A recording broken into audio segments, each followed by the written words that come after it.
Welcome to the Policy Education Podcast Series, an initiative started at Utah Clean Cities to help inform the public about the current legislative landscape regarding alternative fuels for transportation. My name is Gabe Mean, and I'll be your host for this series. Each episode will hold information about unique aspects of Utah's transition to cleaner energy, with an emphasis on the policies and legislation that will help guide our state to a more sustainable future. In some episodes, I'll be joined by guests from Utah's state legislature. In other episodes, I'll be joined by members of groups who help promote cleaner energy. Without further ado, I'd like to introduce our first guest, Representative Melissa Ballard.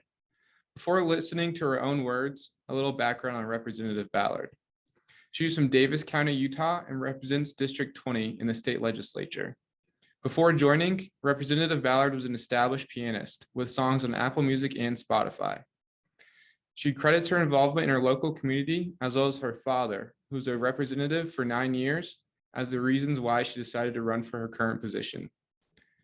I wanted to have Representative Ballard on as our first guest because of a bill she's currently sponsoring in this legislative session.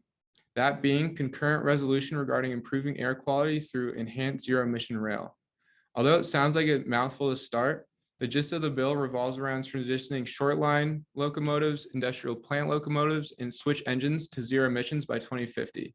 Imagine if all the trains in Utah that helped connect goods from national railways to their final destinations were zero emissions. This is what Representative Ballard's resolution is addressing. To start, I asked where the idea for this bill came from. Her response was as followed. Question. Legislation or resolutions are either my idea, or they're your idea or an expert's idea that are brought to legislators to say, hey, this is something that we need to work on or that needs to be changed. And a few years ago, I happened to be in a meeting where they were talking about rail emissions, and 9% of the emissions along the Wasatch Front, the NOx emissions, are from rail. And so I started thinking, what can we do to help to clean our airs? We all know it's a big issue, especially here along the Wasatch Front.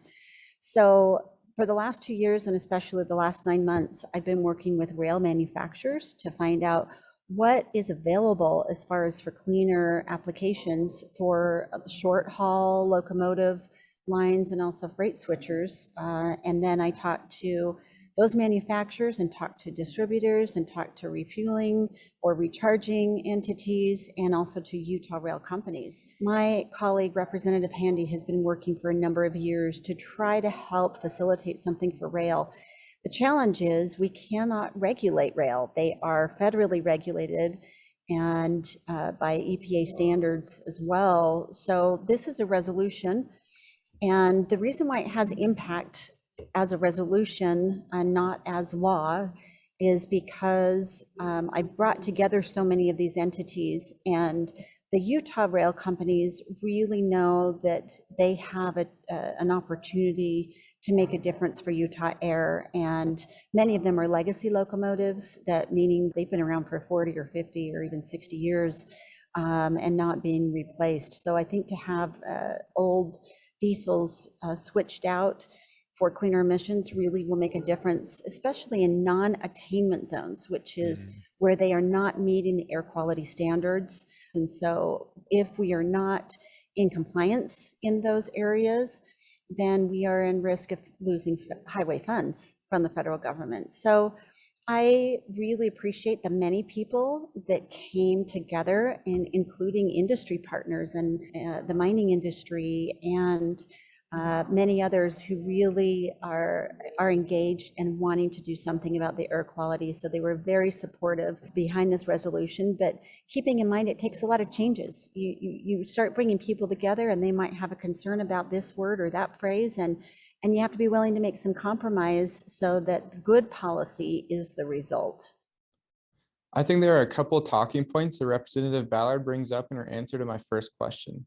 The first I'd like to point out is her mention of NOx emissions within the railroad industry, but that the railroad industry is federally regulated.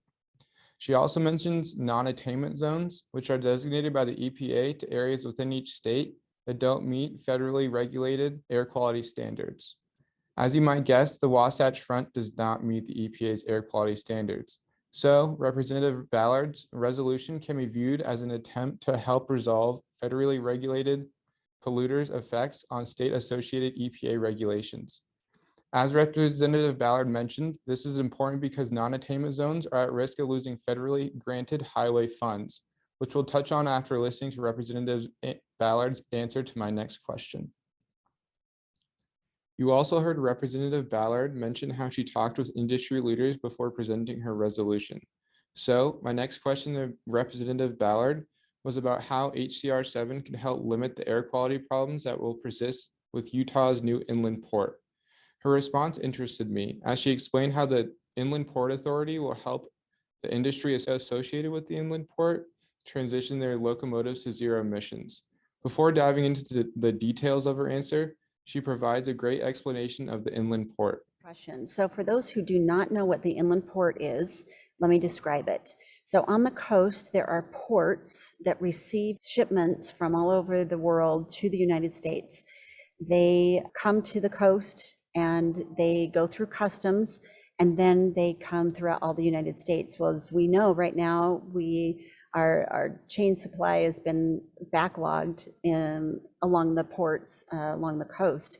So the state of Utah has prepared and given authority for an inland port to be here in Utah, anywhere in the state of Utah, not just in one location, but anywhere. They have the authority to help move goods. So we can actually have, through a one-day train ride, the goods from the coast to here, do customs, and then a one-day truck ride from here to 5 different states in just one day, among others. Right now, almost a third of all of the national GDP actually travels through Utah to get through other states. If you imagine all the trucks that you see on the roads, what the inland port is aiming to do is to take off actually about 25% of those trucks and move them over to rail.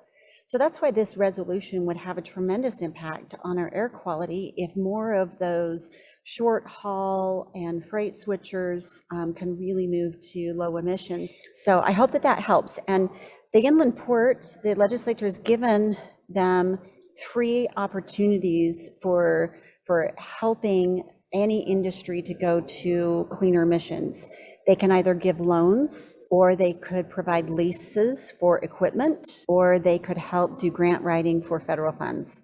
So for any company, for example, if they have forklifts that they would like to have for a hydrogen forklift, for example, instead of battery, where they would need 4 batteries through the day, they could lease that equipment instead of purchasing it, or they could lease the refueling entity. So I think the inland port is a financial support for companies to go to zero emission, and they are really engaged in having our rail go to cleaner emissions and help get our trucks off the road.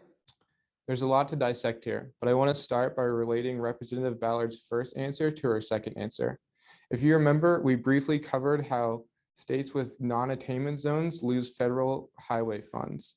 In Representative Ballard's most recent answer, she speaks towards the increased trucking that will occur with the inland port, but how her resolution presents the possibility of taking some of these trucks off the road and rather transporting goods on zero emission rail. Not only would her resolution help Utah's air quality by limiting pollution, but it'll also help Utah, a state constantly marked for non-attainment zones, rely less on federal highway funds and rely more on sustainable energy sources that will produce zero emissions. This is exciting stuff and a great step forward for cleaner energy and transportation. Since beginning in the House, HCR 7 has moved through the Senate and has been signed by the governor, which is a great step forward for alternative fuels in Utah. Thank you for listening to episode 1 of our series, and I hope to see you for episode 2, where I interview Representative Briscoe about 2 of the bills he proposed during this past legislative session. Thanks. Have a good one.